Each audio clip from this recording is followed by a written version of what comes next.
Hello दोस्तों, welcome to Mahindra classes YouTube channel. आज मेरा ये वीडियो जो है छठवां वीडियो है 1000 सीरीज का। आज मैं 400 से 500 तक पढ़ाऊँगा और आप लोग देखना ना भूलिएगा। एक चीज़ है, मेरा 1000 सीरीज जो है कई पार्ट में जा रहा है। आज छठवां वीडियो है। अगर आप लोग 1000 वीडियो पढ़ लेते हैं तो आप लोग का एग्ज़ाम में सामान्य ज्ञान का जो पोर्शन है, जीके, जीएस, स्टैटिक जीके, सभी इसमें कंप्लीट है, फुल पैकेज है। अगर आप लोग एग्ज़ाम देते होंगे तो आप लोग एक बार पढ़ के देखिए, आप लोग पता चल जाए कितना इम्पोर्टेंट है। अगर आप लोग नहीं दिए हैं एग्ज़ाम, पहली बार देने जा रहे हैं, तो पढ़ लीजिए प्लीज़, एक बार पढ़ के जाइए। इसके बाद एग्ज़ाम बेहतर नहीं होगा तब मुझसे मिलिएगा। तो चलिए मैं शुरू करता हूँ 401 से। पहला क्वेश्चन देखिए, सिंधु घाटी सभ्यता का बंदरगाह वाला नगर कौन सा था? तो सिंधु घाटी सभ्यता का बंदरगाह वाला नगर लोथल है। लोथल कहाँ है? इसमें गुजरात में है। आगे देखिए, किसे सितार और तबले का जनक माना जाता है? अमीर खुसरो को माना जाता है। अमीर खुसरो को खड़ी बोली के जनक भी माना जाता है उनको। आगे देखिए, विश्व का सबसे ऊंचा पठार कौन सा है? पामीर या तिब्बत का पठार? आगे देखिए, योजना आयोग का अध्यक्ष कौन होता है? तो योजना आयोग के अध्यक्ष होते हैं प्रधानमंत्री। अब उसका नाम चेंज हो गया, 1 जनवरी 2015 से उसका नाम हो गया नीति आयोग। और नीति आयोग के प्रधानमंत्री होते हैं, अध्यक्ष होते हैं प्रधानमंत्री। जो तत्कालीन प्रधानमंत्री होते हैं वही उसके अध्यक्ष होते हैं। आगे देखिए, वनस्पति घी के निर्माण में कौन सा गैस प्रयुक्त होता है? वह होता है हाइड्रोजन। अगला क्वेश्चन क्या है? इंग्लिश चैनल पार करने वाला पहला व्यक्ति, मतलब पहला भारतीय व्यक्ति कौन थे? मिहिर सेन थे। आगे देखिए,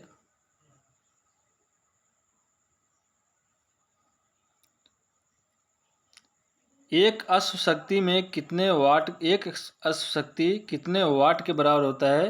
वह होता है 746। आगे देखिए, पानी की बूंदों के गोल होने का क्या कारण है? तो पानी का बूंद देखिए गोल हो जाता है ना, तो उसका कारण यही है, पृष्ठ तनाव के कारण होता है। आगे देखिए, मानव निर्मित प्रथम रेशा कौन सा है? नायलॉन। ये बहुत बार एग्जाम में आ चुका है। मानव निर्मित प्रथम रेशा कौन सा है? नायलॉन है। आगे देखिए, स्पष्ट प्रतिध्वनि सुनने के लिए श्रोता एवं परावर्तक के बीच कितनी दूरी होनी चाहिए? ये क्वेश्चन जो है उसका आंसर हम बता देते हैं, 17 मीटर होना चाहिए। आगे देखिए, किस माध्यम में प्रकाश की चाल सर्वाधिक होती है? किस माध्यम में प्रकाश की चाल सर्वाधिक होती है? निर्यात में। अगर ध्वनि की चाल पूछा जाए तो सबसे ज़्यादा किस में होती है? ठोस में होती है। ध्वनि की चाल ठोस में सबसे अधिक होती है और सबसे कम निर्यात में सबसे कम होती है, जीरो समझ लीजिए।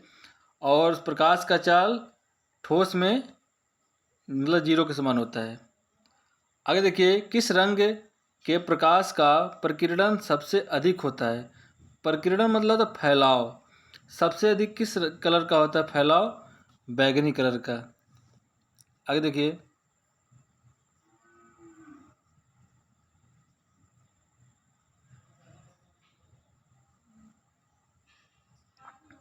वाहनों की हेडलाइट में किस दर्पण का प्रयोग होता है? अवतल दर्पण का होता है।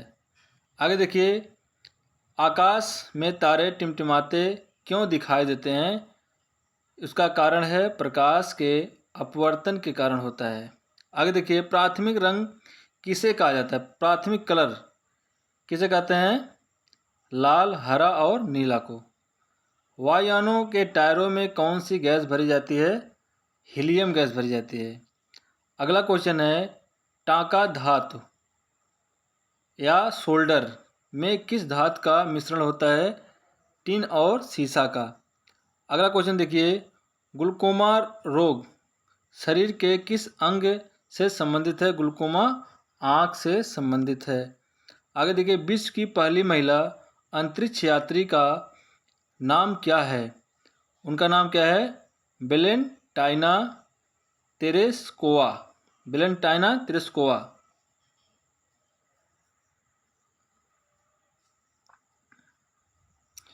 अगला क्वेश्चन क्या है देखिए, सिनेवार किस धातु का अयस्क है? पारा और मरकरी का। आगे देखिए, कौन सा यंत्र दूध में पानी की मात्रा मापने के लिए प्रयोग होता है? लैक्टोमीटर। आगे देखिए, हाइड्रोजन बम किस सिद्धांत पर आधारित है? नाभिकीय संलयन। हाइड्रोजन बम होता है, ये होता है परमाणु बम। परमाणु बम होता नाभिकीय विखंडन पे होता है, आधारित होता है, और परमाणु बम होता है नाभिकीय संलयन पर। आगे देखिए, पेलाग्रा रोग किस विटामिन की कमी से होता है? विटामिन B3 से। आगे देखिए, मछलियों के यकृत यानी लीवर, यकृत तेल में किसकी प्रचुरता मतलब अधिकता होती है? तो विटामिन D की। आगे देखिए, भू स्थिर उपग्रह की पृथ्वी से ऊंचाई कितनी होती है? 36,000 किलोमीटर।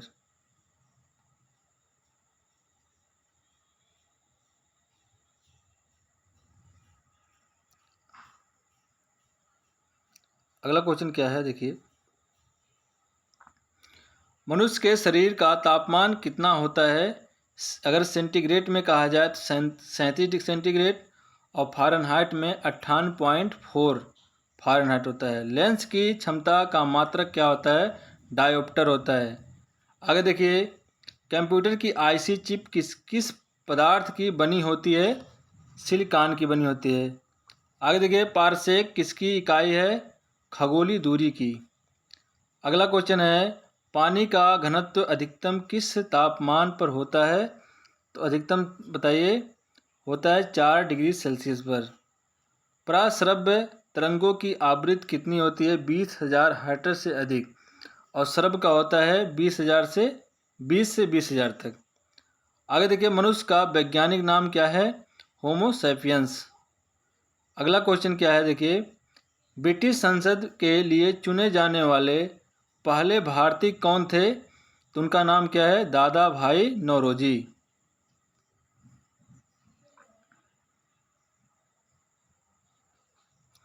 अगला क्वेश्चन हमारा देखिए क्या है, भारत के किस राज्य में चावल का सर्वाधिक उत्पादन होता है? तो भारत किस राज्य में चावल का उत्पादन सबसे अधिक होता है? पश्चिमी बंगाल में। पश्चिम बंगाल के मुख्यमंत्री कौन है? ममता बनर्जी। आगे देखिए, भारत में ब्रह्मा जी का एकमात्र मंदिर कहाँ है? तो ब्रह्मा जी का एकमात्र मंदिर पुष्कर, राजस्थान में है। आगे देखिए, पागल कुत्तों के काटने से कौन सा रोग होता है? तो पागल कुत्ते अगर काटते हैं तो रेबीज या हाइड्रोफोबिया यानी पानी से डर लगना। आगे देखिए, राज्यसभा का पदेन सभापति कौन होते हैं? उपराष्ट्रपति होते हैं। आगे देखिए, 2 बार नोबेल पुरस्कार प्राप्त करने वाले प्रथम व्यक्ति कौन है? Madam Marie Curie. आगे देखिए, सार्क या दक्षेस का मुख्यालय कहाँ है? काठमांडू। आगे देखिए, प्रथम परमवीर चक्र विजेता कौन थे?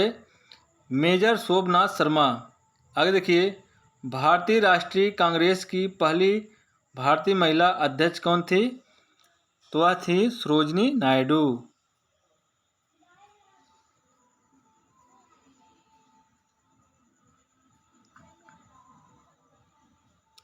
अगला क्वेश्चन देखिए, 1983 की विश्व कप विजेता भारतीय क्रिकेट टीम के कप्तान कौन थे? कपिल देव। एक बार हमारा जो है क्रिकेट में हम लोग 2 बार विश्व कप जीत चुके हैं। एक बार 1983 में कपिल देव कप्तान थे उस समय, एक बार हम लोग 2011 में, उस समय महेंद्र सिंह धोनी कप्तान थे। आगे देखिए, राष्ट्रपति राज्यसभा में कितने सदस्यों को मनोनीत कर सकते हैं? 12 सदस्यों को। और लोकसभा में कितने करते हैं? 2। आगे देखिए, नोबेल पुरस्कार नोबेल पुरस्कार किस वर्ष शुरू हुआ? 1901 में। आगे देखिए, बांग्लादेश की मुद्रा कौन सी है? उसका क्या नाम है? टका। रामायण किसने लिखी है? उनका नाम क्या है? महर्षि वाल्मीकि। और रामचरितमानस के लेखक कौन है? तुलसीदास। आगे देखिए, भारत में गन्ने का सर्वाधिक उत्पादन किस राज्य में होता है? तो आप लोग सभी लोग जानते होंगे, उत्तर प्रदेश।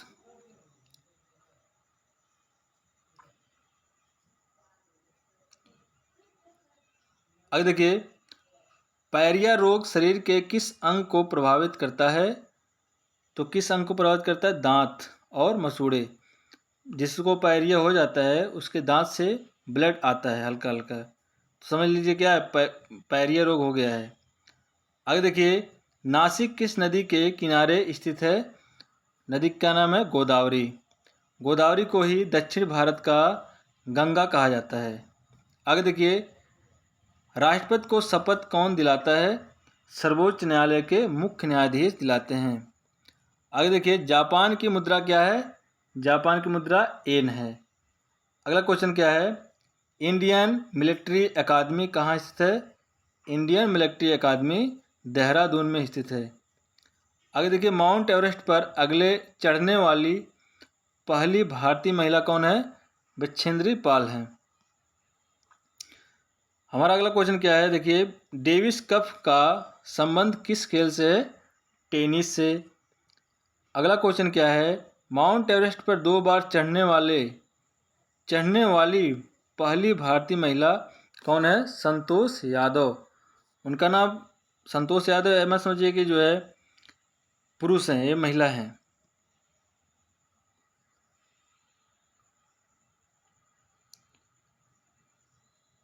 अगला क्वेश्चन है, देखिए, सर्वोच्च न्यायालय का मुख्य न्यायाधीश कब तक अपने पद पर रह सकता है? जब तक उसका उम्र 65 वर्ष तक न हो जाए। आगे देखिए, संसद का उच्च सदन कौन सा है? संसद का उच्च सदन कौन है?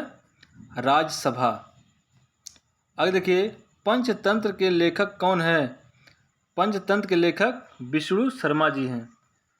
आगे देखिए, 1954 में हुआ भारत चीन समझौता किस नाम से जाना जाता है?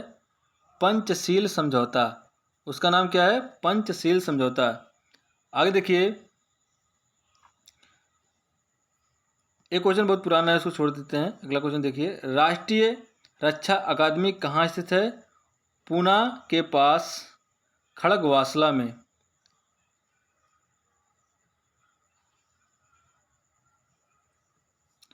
अगला क्वेश्चन हमारा क्या है? डिस्कवरी ऑफ इंडिया पुस्तक किसने लिखी है? तो उनका नाम क्या है? जवाहरलाल नेहरू जी। आगे देखिए, एक स्वस्थ मनुष्य का हृदय 1 मिनट में कितनी बार धड़कता है? तो आपका आंसर हो जाएगा 72 बार। आगे देखिए, भारत में पहली बार जनगणना कब प्रारंभ हुआ? 1872 में पहली बार हुआ। लेकिन अगर पूछ रहा है नियमित रूप से कब प्रारंभ हुआ पहली बार, तो 1881 से। जनगणना हर 10 वर्ष पे होता है, आप लोग जान लीजिएगा। अगला क्वेश्चन देखिए, डबल फॉल्ट शब्द किस खेल में प्रयुक्त होता है? तो वह हुआ है टेनिस में। आगे देखिए, भारतीय थल सेना के पहले भारतीय सेना अध्यक्ष कौन थे? उनका नाम क्या है? General KM. Cariappa. General KM. Cariappa. अगला क्वेश्चन क्या है? लाई हरोआ किस राज्य का लोक नृत्य है? तो क्या है, किस राज्य का है? मणिपुर। आगे देखिए, भारत के किस राज्य में रबड़ का सबसे ज़्यादा उत्पादन होता है? तो वह राज्य क्या नाम है? केरल है। आगे देखिए, कोलकाता किस नदी के किनारे बसा है? तो वह हुगली नदी किनारे बसा है। आप लोग को कुछ शहरों का नाम बता देते हैं जो नदी किनारे बसे हैं। जैसे मान लीजिए आगरा किस नदी किनारे बसा है? यमुना नदी किनारे। कानपुर किस नदी किनारे बसा है? गंगा नदी किनारे। लखनऊ किस नदी किनारे बसा है? गोमती नदी किनारे। गोरखपुर किस नदी किनारे बसा है? गोरखपुर इसलिए इम्पॉर्टेंट है कि उत्तर प्रदेश के मुख्यमंत्री गोरखपुर के हैं, इसीलिए आने वाला जो पेट का एग्ज़ाम है हो सकता है इसमें पूछ ले। तो उत्तर प्रदेश में गोरखपुर किस नदी किनारे बसा है? राप्ती नदी किनारे बसा है। अयोध्या किस नदी किनारे बसा है? सरजू नदी किनारे। आगरा किस नदी किनारे बसा है? गंगा, यमुना और सरस्वती के संगम पर। अच्छा बताइए, बनारस किस नदी किनारे बसा है? बनारस है गंगा नदी किनारे। पटना किस नदी किनारे बसा है? गंगा नदी किनारे। दिल्ली किस नदी किनारे बसा है? यमुना नदी किनारे। आगे देखिए, पौधों में जीवन होता है, यह किस भारतीय वैज्ञानिक ने बताया था? उनका नाम क्या है? जगदीश चंद्र बसु।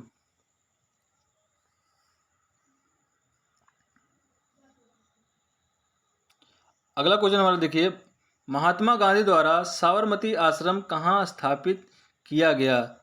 साबरमती आश्रम कहाँ स्थापित किया गया? अहमदाबाद में। अगला क्वेश्चन हमारा है, मनुष्य के शरीर में कितने गुणसूत्र होते हैं? आप बता सकते हैं 23 जोड़ी या 46 होते हैं। अगला क्वेश्चन देखिए, मनुष्य के शरीर में, ये तो बता चुके हैं, चंद्र ग्रहण कब लगता है? पूर्णिमा के दिन। आगे देखिए, भारत छोड़ो आंदोलन कब शुरू हुआ? 8 अगस्त 1942 को। अगला क्वेश्चन देखिए, मनुष्य के शरीर का सामान्य रक्तदाब कितना होता है? 80 से 120।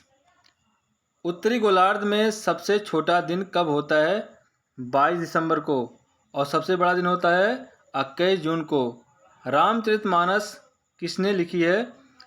तो तुलसीदास जी ने। आगे देखिए, प्रथम एशियाई खेल कब और कहाँ आयोजित किया गया? तो मई 1951 में दिल्ली में।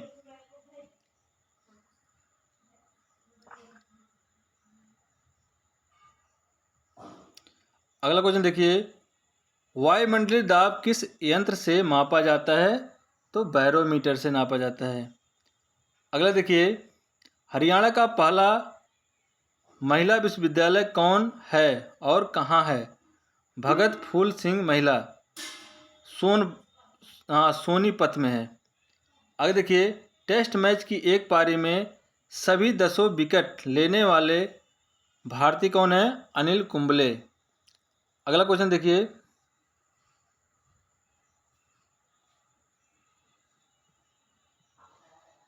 संसार में सर्वाधिक जनसंख्या वाला देश कौन सा है? चीन है। आगे देखिए, राष्ट्रपति लोकसभा में कितने सदस्य को मनोनीत करते हैं? आपको बता चुके हैं 2। सर्वग्राही रक्त समूह कौन सा है? सर्वग्राही AB होता है और सर्वदाता होता है O। अगला क्वेश्चन देखिए, असहयोग आंदोलन किस वर्ष शुरू हुआ? 2020 में। आगे देखिए, पेनाल्टी स्ट्रोक किस खेल में प्रयुक्त होता है? हॉकी में। अगला क्वेश्चन हमारा देखिए क्या है, भारतीय संसद का निम्न सदन कौन सा है? लोकसभा। आगे देखिए, सिख धर्म की स्थापना किसने की थी? तो गुरु नानक देव जी ने। आगे देखिए, अगला क्वेश्चन क्या है, भारत में जनगणना कितने वर्षों के बाद होता है? 10 वर्ष बाद। हमारा अगला क्वेश्चन क्या है, मेघदूत किसकी रचना है? कालिदास जी की।